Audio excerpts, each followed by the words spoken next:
Special is the foundation of every character you make in Fallout 4. Every combination of stat values changing the experience of the game. But what if you ignored all but one special stat? This is beating Fallout 4 using only strength-based weapons and skills. What exactly does that mean? I'll explain things as they arise. That's everything. Sure. As soon as I hear the sirens, I bolt out the door faster than my frames and towards the vault entrance, leaving my family behind. I watch the embodiment of Big Dick Energy wash over my home, descend into the vault, and grab my vault suit. I hope my zipper works better than hers. Damn, Mr. Callahan, you're a lucky man. I get pranked into a cryo sleep, watch a man brutally murder my wife with shockingly little warning, I'm only gonna tell you once. and get released from my cryo chamber. I grieve over the corpse of my beloved wife and run through the vault, encounter the first game-breaking glitch of the playthrough, It just works. and redo the vault. This time not getting stuck in my Pip-Boy. I make my way to Sanctuary and hop into the console. Now, my original plan was to either use the console or a mod to lower all my other special stats to 0. Unfortunately, I couldn't in the console, and I couldn't find a mod that could do what I wanted. Maybe in the future I'll have someone smarter than me make the mod. It's not like I'll get so burned out on this game it takes me months to finish this playthrough and destroys my drive to ever play this game again or anything. Foreshadowing. Regardless, I give myself one in every special other than strength, then give myself all of the strength perks. I decided to give myself all the perks at the start of the game in order to truly experience what it's like to play a completely strength-focused build, especially considering I wouldn't have gotten every strength perk before I finished the game due to the level requirements. After that, I serrate my blade, meet up with Dogmeat, and make my way into Concord. I block some buckshot and mollywop a raider with the old 1-2 punch, tell Preston and friends to suck a fat one, and hop into some power armor. The power armor and the minigun ahead are both strength items, so they're free game. I clear out the raiders, get RKO'd by a Deathclaw, and return to Preston to encounter my second game-breaking glitch of the playthrough. These fucks won't leave the museum. That's fine. I don't need them anyway, but still. It just works. I realize the game is a bit too easy, so I crank up the difficulty for bonus fun. Then I tell Dogmeat to take a hike before I start my trek to Boston. I realize for the first time this might be harder than I initially thought when I'm mauled to death by a pack of wild dogs. Next, I see Trashcan Carla, moments before she's mauled by a pack of wild dogs. I take out some trash for Trudy, and notice how hench I'm looking. Admit it, if this man was looming in your bedroom doorway at 3 in the morning, you'd be intimidated. I arrive at Diamond City, attempt a speedrunning technique to avoid talking to a woman, give up, and play along. Shh. To make my way in, grab the fast travel location, and get mauled by a pack of wild dogs in the alley. I'll be honest, when I contemplated how this playthrough would be difficult, I never imagined dogs to be my greatest downfall. Round 2, and I mistake their patience for acceptance and end up running away in fear, gaining the help of a nearby auto turret, and using that to distract and behead my enemy. The rest of the pack ran off. They must have been intimidated by my superior intellect and big muscles. I find myself in the middle of a gang war. Fight or flight kicks in and I turn into RoboCop, cleaning up the streets of all the criminal scum. Since thrown weapons don't really have a classification in any of the special trees, I'm just gonna use them. So grenades are A-okay. I beat down a super mutant in a corner before finally arriving at my destination, Hubris Comics. Here, we get the best armor set for melee, plus a two-handed axe that'll be our best weapon for a while. Shit. I forgot about the lock. This is the first obstacle I've run into. No perception means no picking this lock. But I have an idea. I know Dogmeat can grab the cryolator from its case. Maybe he can do the same for Grognak's axe? It's worth a try, plus I could use the helping hand in clearing out all these ghouls. Alright, round 2, Hubris Comics. I clear out the building, grab myself Grognak's costume, my costume now, and for the rest of the game.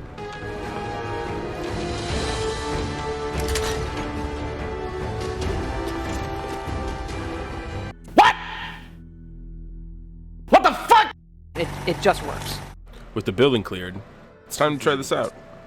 The baseball bat might come in handy, but no luck. Alright, plan B. There's someone just around the corner that should be able to help us. I clear out the raiders in front of the combat zone, and to prepare myself for a throwdown. I tried to get some help at the service desk, but the employees were too busy playing their games to help me. 1-star review.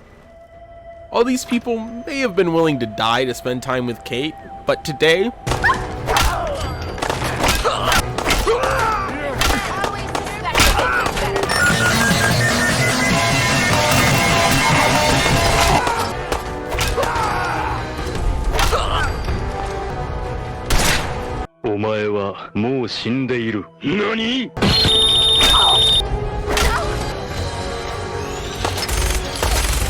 I'm the Simp King.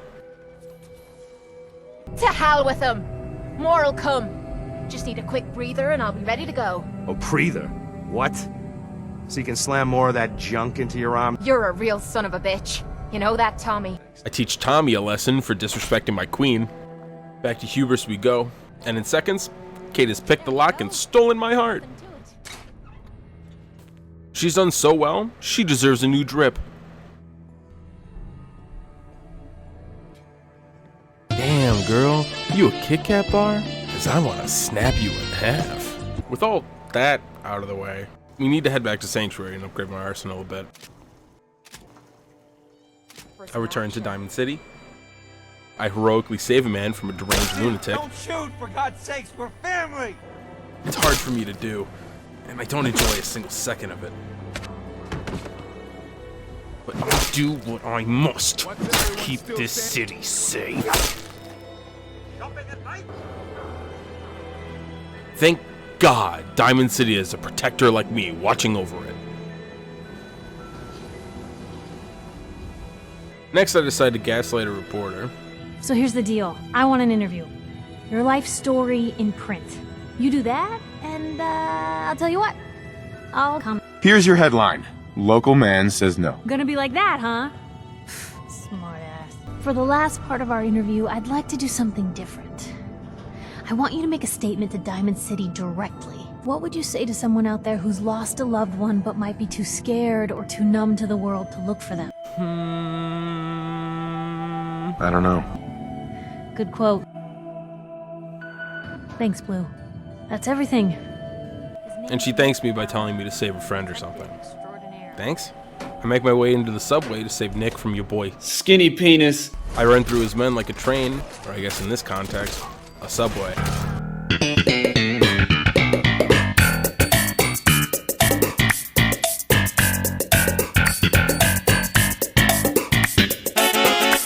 I introduce myself to Valentine by burning a man alive. My knight in shining armor. I'm tracking. I think Kate is trying to lock me and Valentine in here during their conversation. Let's be happy she's good with her hands and not her brain, yeah? I say goodbye to Skinny and Company with the finest bottle of Tito's I have. I wouldn't be. After returning to Diamond City and taking a moment to appreciate the first time I think I've ever thought the city looked good, I break into a mercenary's house with a robot and a drug addict. I find a cigar and give it to Dogmeat to sniff. Hopefully with this he can track down Kellogg. I decide to upgrade my power armor for the upcoming Kellogg fight. And I'm happy to see Trash Can Carla made it out of that pack of wild dogs alive. I know I was supposed to follow Dogmeat, but before I headed out, I had a clairvoyant episode and foresaw Kellogg hiding like a bitch in Fort Hagen. So I grab my new power armor and make my way over to fuck his shit up. I fight my way through an army of crash test dummies, meet Kellogg, but keep it brief. There he is. Most resilient in the economy. And see the Pridwin arrive. I'll be there soon. I decided early on to go with the Brotherhood of Steel. They seem to fit the theme of a strength playthrough well. What with their use of heavy weaponry and power armor. I head to Cambridge Police Station, help Paladin Dance fight off a horde of ghouls, and follow him to ArcJet Systems. We fight our way through, and I incinerate Dance to avoid having to fight 3 synths. Thankfully, Dance is built better than the average human, if you know what I mean. I talk to Dance in a fart cloud, fast travel back to the police station, save the game, and finish my first night of this playthrough. Was it too long of a single sitting of Fallout 4? Probably. But I never think of the consequences of my actions before I do them. Fingers crossed it doesn't catch up to me. Anyway, it's the next day. Like it or not. I go see Dance, who vomits more words on me. Outstanding. I visit Goodneighbor for the first time and kill the troll to avoid paying the toll to enter the boy's hole. They say the brain stays alive for 10 seconds after beheading. Let's listen closely and see if we can hear anything. Borrow a fat man and a couple of mini nukes from Cleo. And grab General Chow's revenge from my good friend Trudy. Keeping up the theme of expanding my collection of sharp objects, I head towards Pikmin's gallery to pay Pikmin himself a visit. I save Pikmin, then give him a taste of his own medicine. Kate gets turned on by my show of pure masculine energy. Got a second? I got something I want to say to you. Of course. What's on your mind? Appreciate it. I think maybe it's time to tell you a little bit about who you're traveling with. There's no reason for us to keep acting like we're strangers. It all starts with two wastes of humanity. I suppose you could call me parents. I yelled at and beat them. Everything they did was wrong. Nothing but a nuisance in me eyes. The whole time they was telling me that they loved me. Then me 18th birthday arrived, and I slapped a shock collar around my neck and sold them to slavers. 18 years of suffering through that shite, and all it's worth to me is a pocket full of caps. My God. I'm so sorry. You think that's low? Just wait.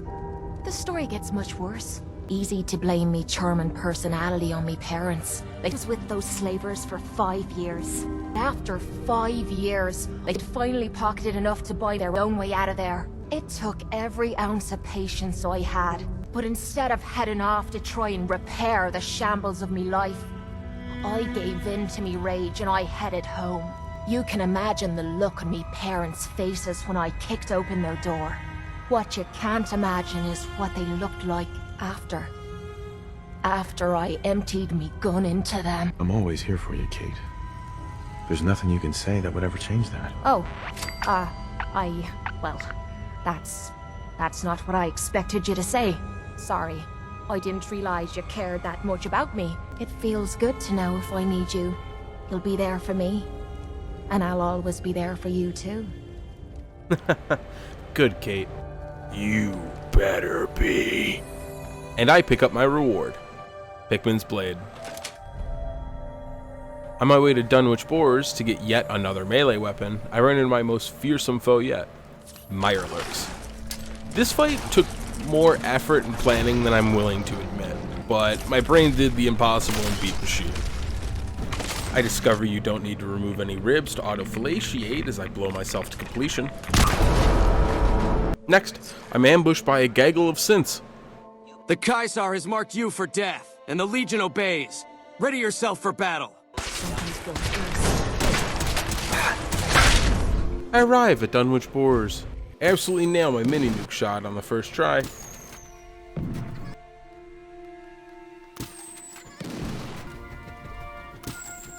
Fight my way through the quarry, having natural gas induced hallucinations along the way.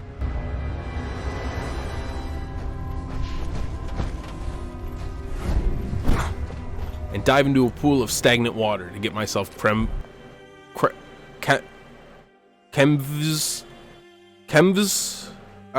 get Kay's tooth. At this point, I burn myself out. What a shocking outcome. But seriously, I feel like I should finally mention, there's more I dislike about this game than I enjoy. My brother and I recently did a playthrough of Fallout 4, just prior to the start of the Strength playthrough. It was an idea one of us had, and I had so much fun during that time, I forgot how much I didn't like Fallout 4. In regards to personal enjoyment, I went into this Strength playthrough kind of with the expectation of a similar outcome, and I pretty immediately realized it wasn't Fallout 4 that I enjoyed about that experience. It was about the time I got to spend with my brother. Taking this journey with a person and working together to get to an end goal. It's something that, as a person, I don't experience as much as I should. I went into this playthrough hoping to relive a feeling I love but scarcely experience, and instead I learned a valuable lesson. It's the people that make the experience, not the thing you're doing.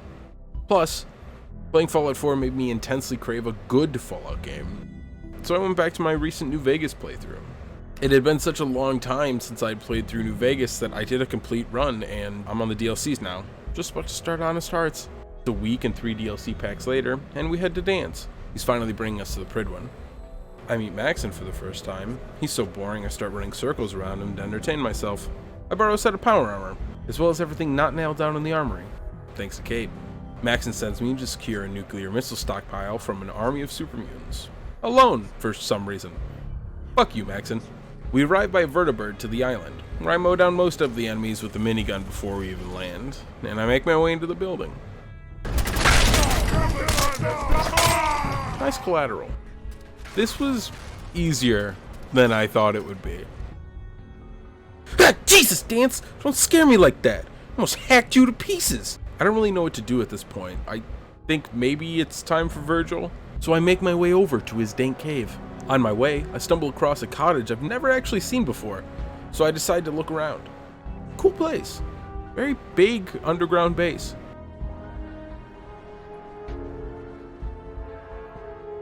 Neat glitch. I'm assuming they just forgot to place a panel here and no one ever noticed. It just works. I arrive at Virgil's hole and he's not here. Turns out, I forgot to continue the Kellogg quest line, and I guess until I do that, Virgil is out getting cigarettes or milk or something. We'll speedrun this next part because, quite frankly, it sucks. I return to Nick, who sends me to some brothel in Goodneighbor. I tell her she can't possibly help me as I haven't had sex in over 200 years, and she tells me that using the cybernetic implants I ripped out of his body, we can get into the brain of Kellogg.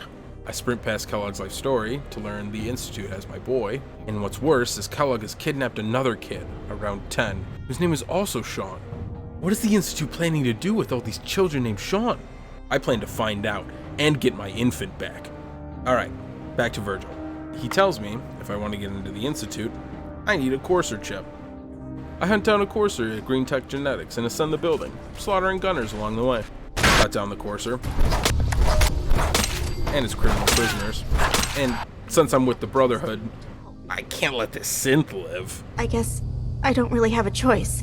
I promise not to hurt you. So that was a fucking lie. Back to the brothel doctor with this chip. She's sending me to find the railroad. Apparently they can help me decode this thing. I head to Old North Church and head into the least creepy church basement I've ever been in.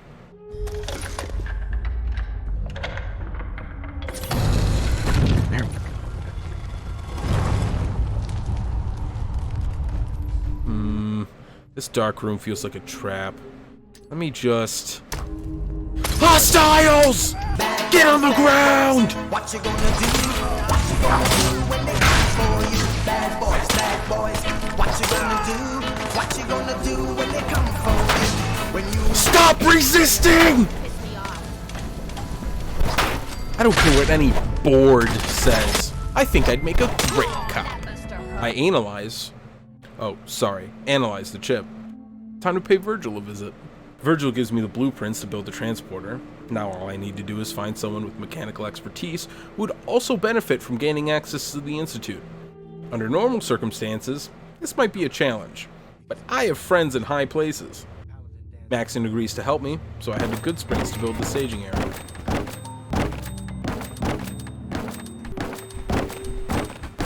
Here we go. Not only is it big enough to accommodate everything we need, but its structural integrity would make even the great architect,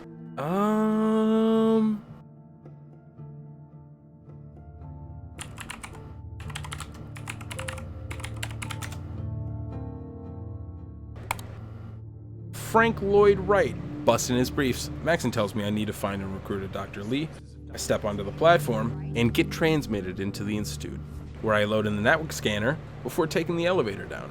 I run into the boy Kellogg kidnapped and threaten to hurt him if he doesn't tell me where my baby Sean is. I want answers, asshole. Now. There's someone here, help me! He refuses to help me. Open the door! A selfish brat. I'll remember that.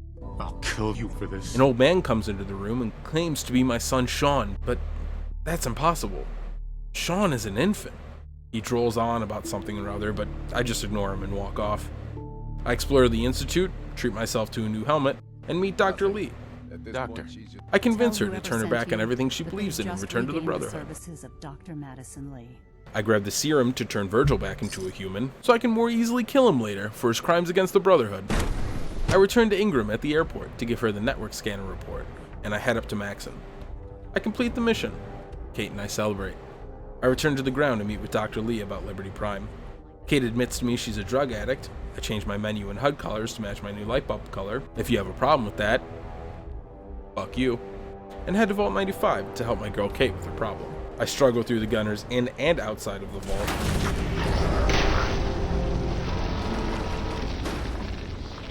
At the medbay, I convince Kate to grow a pair of ovaries and get in the detox chair. She gets clean, and we head to the hospital to get what we need for Robo bitch. After securing the stuff, I return to the airport and build Prime's ball joints. Ingram tells me I need to find nuke footballs for Prime to toss around, and to see Scribe Halen on their location.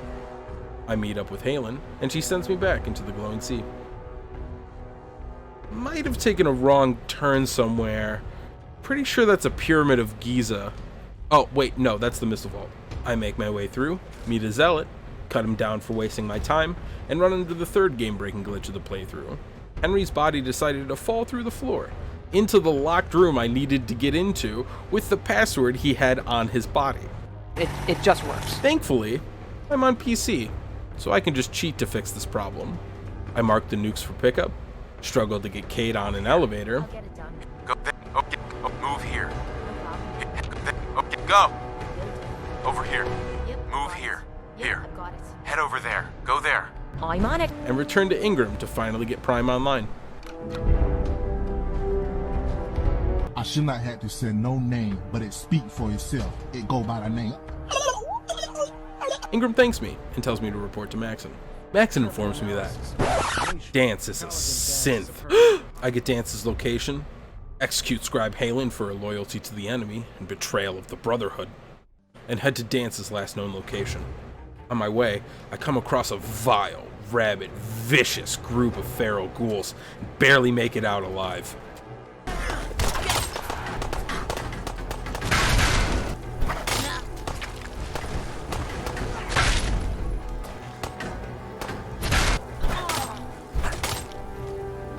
I arrive at a bunker, take the elevator down, and confront Dance. He tells me he was unaware he was a synth, but understands that I need to take him out now. It's logical. It's calculated. It's robotic.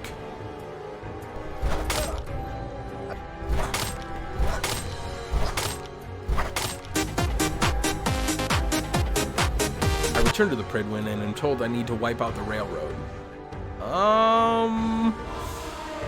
Pretty sure I already did, but let's go anyway.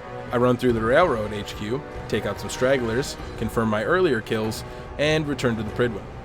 I report to Ingram, who tells me it's time to mount a siege on the mass fusion building to acquire a beryllium agitator. I profess my love to Kate and get shot down. I'm in love with you, Kate. You're what? I can't. It's okay. If there's one thing I can handle, it's rejection. Don't you say you'd always be there for me, bitch?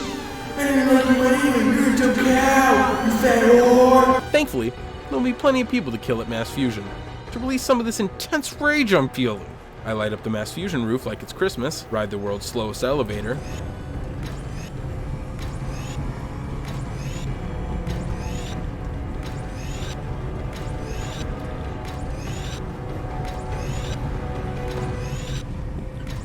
grab the strength bobblehead, probably too late into the playthrough, and head into the basement of Mass Fusion, where I receive a refreshing mist to help cool me off after a long battle. Grab the beryllium agitator, and prepare for what I remembered to be a challenging fight against some robots.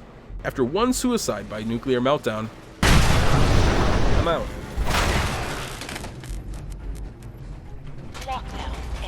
I return to Ingram, turn on Prime, Mega faggot. Full system analysis.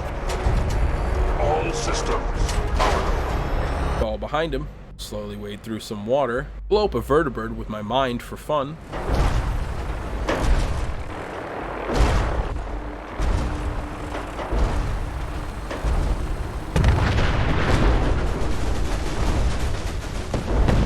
And and arrive at the CIT ruins, where an all-out war is already in full effect. Optimus Prime blows a hole into the Institute, and I answer with the cavalry.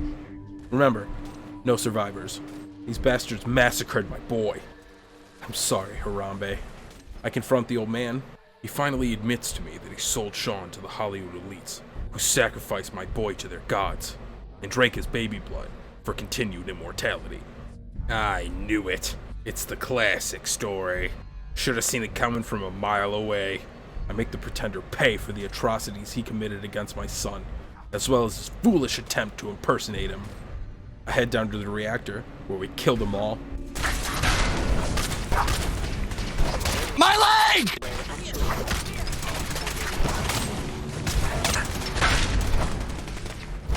And plant a bomb.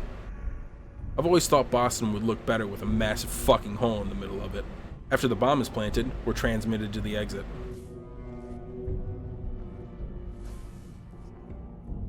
I leave behind the kid Kellogg kidnapped because he refused to help me find my baby Sean earlier.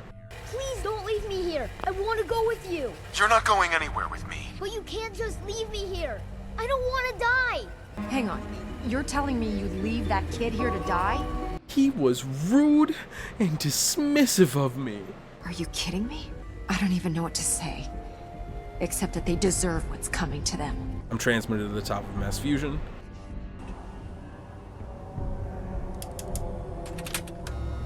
I press the big red button, and I complete Fallout 4 using only strength.